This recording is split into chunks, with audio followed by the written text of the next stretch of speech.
শুভ দুপুর বন্ধুরা। এখন ঘড়িতে বাজে প্রায় 12টা। এখন থেকে আমার ভিডিওটা স্টার্ট করছি। দেখো আজকে সারাদিন ওয়েদারটা কি বৃষ্টি হচ্ছে, সেই কাল রাত থেকে শুরু হয়েছে, এক নাগাড়ে হয়েই যাচ্ছে। দেখতে পাচ্ছ আমাদের পেঁপে গাছটা কত সুন্দর হয়েছে। দেখো আজকে রান্না বান্না কি করব। বৃষ্টি বৃষ্টি মানেই তো খিচুড়ি, তাই আজকে দেখো আমি খিচুড়ি বানাবো। খিচুড়ি সবজি কেটে নিয়েছি।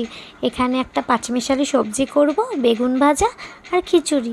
আর এই যে আমার ছেলে, ওর খুবই শরীর খারাপ, কাশছে, সর্দি হয়েছে, তো ওর জন্যই ভিডিওটা ঠিকঠাক করে করতেও পারছি না।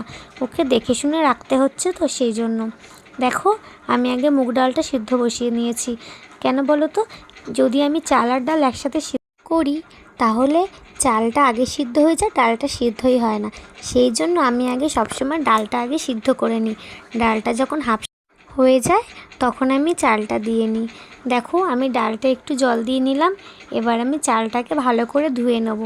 এখানে আমি গোবিন্দভোগ চাল ব্যবহার করছি, কারণ গোবিন্দভোগ চাল দিয়ে খিচুড়ি করলে খুবই সুন্দর লাগে। আমি কখনো ঘরের চাল, সিদ্ধ চাল দিয়ে খিচুড়ি তৈরি করি না, কারণ আমার খেতে অতটা ভালো লাগে না। সেই জন্য আমি সবসময় গোবিন্দভোগ চাল দিয়ে খিচুড়ি রান্না করি।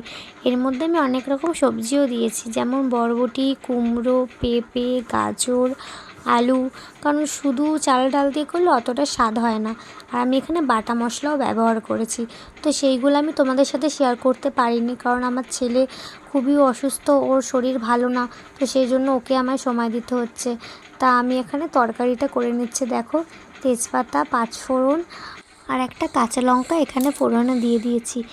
ভালো করে ফোড়নটা ভাজা ভাজা হয়ে গেলে এখন আমি তরকারিগুলো দিয়ে দেবো। এখানে বরবটি, কুমড়ো, গাজর, পটল, পেঁপে, আলু, অনেক রকম সবজি রয়েছে, বেগুন দিয়ে ভালো করে এটা নাড়াচাড়া করে নেব। হালকা নাড়াচাড়া করে এর মধ্যে আমি 3-4 রকমের মশলা দেবো।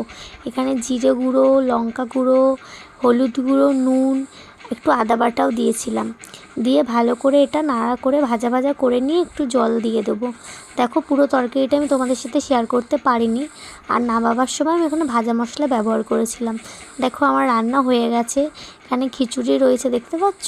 এই যে তরকারিটা এরকম দেখতে হয়েছে, সাথে রয়েছে বেগুন ভাজা। কেমন লাগলো আজকের ভিডিওটা জানাবে। যদি ভালো লাগে একটা লাইক করবে, একটা কমেন্ট করবে। অসংখ্য ধন্যবাদ তোমাদের ভিডিওটা দেখার জন্য।